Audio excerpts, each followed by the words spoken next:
Other top story tonight, a Hubbard High School football player is in the hospital after a hard hit during last night's game against Edgewood in Ashtabula County.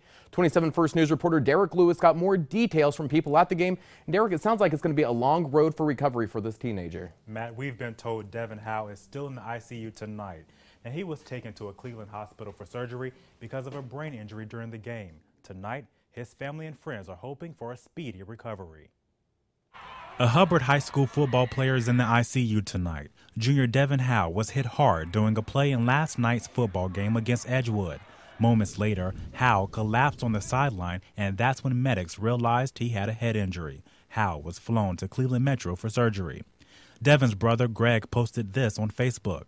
"My brother just went through brain surgery and the doctors said it went good, so now it's just a waiting game to see his progress during recovery. If you guys could send your prayers and blessings to Devin Howe, it would be greatly appreciated. That boy is stronger than anyone knows, and right now he can use all the support he can get."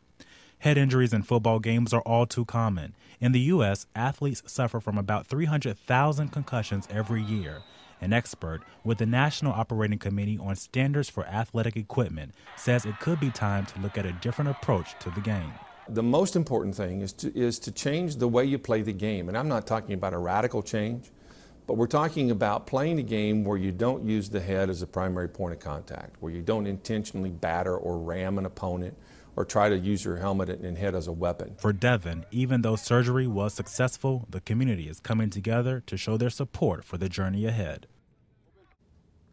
And although Devin had a brain injury, Dr. Joseph Congeni with Akron Children's Hospital says it's difficult to diagnose a concussion. There's not much physical evidence for a concussion because that deals with brain cells. Now, sources say they don't know the future of how and when I asked how long the long-term effects could be, they simply said it's too early to tell. Well, and definitely I know that everybody here at the station is definitely sending their support to him, and it's definitely, hopefully he has a speedy recovery. Yes, successful surgery, so moving forward they're hoping for the best. All right.